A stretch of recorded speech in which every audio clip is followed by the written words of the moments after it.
What's up guys, Exometrium here, and today I'm bringing you a commentary on how to improve your kill death ratio in Call of Duty. But you know, I bet it can work in any other game too.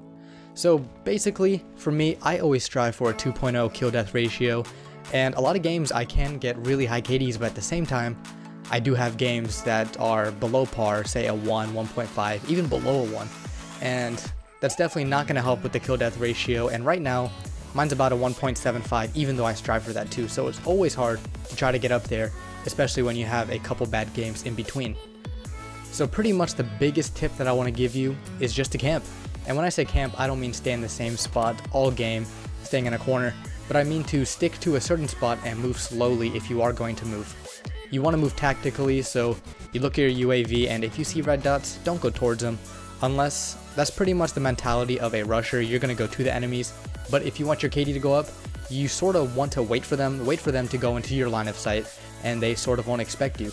The biggest thing is that you want to work towards a UAV. Getting that UAV, or even if your team gets a UAV, is definitely going to help you with your kill streak and knowing where the enemies are. You don't want to move too much, and definitely don't move through the action zone. So think about the map ambush. The action zone is definitely through the middle, all the way from both spawns.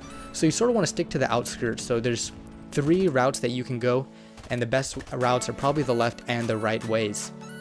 You want to use the kill streaks to your advantage. So once you get that UAV, it's going to help you get 2 more kills to that airstrike. And before you call in the airstrike, make sure to move to a safe spot. A lot of people, they just call it in right away, and sometimes you get killed while calling in the airstrike. So after you get that kill, go back, find a place to lay down or whatever, and then finally call it in. Don't move, wait until your airstrike, potentially get some kills, and if it does, great. If it doesn't, then go back, use the same tactics, and watch your UAV and all that, and hopefully you do get the chopper.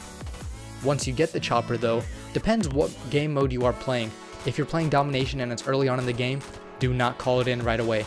You may ask why, and the reason is that it could build your kill streak during the next life.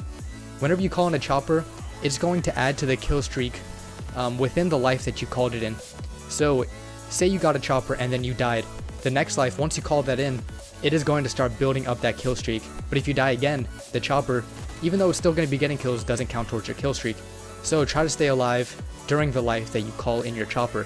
And like I said, I wouldn't recommend calling it in during the time that you first get the chopper. I would wait until you die, unless it's really late on in like a team deathmatch game where you might not die and you might not get the chance to call in a chopper. So that'll probably be the only time that I would do that. And after you get all your kill streaks and all that, of course you're going to end up dying. You barely go any games going flawless. And when you do die, do not rush back to go get revenge. This is the biggest mistake that a lot of people make, I make, and it's going to cost you 2 or 3 kills. Just because you're trying to get revenge, think about a sniper, and he's just going to keep picking you off just because he knows they're going to keep coming back.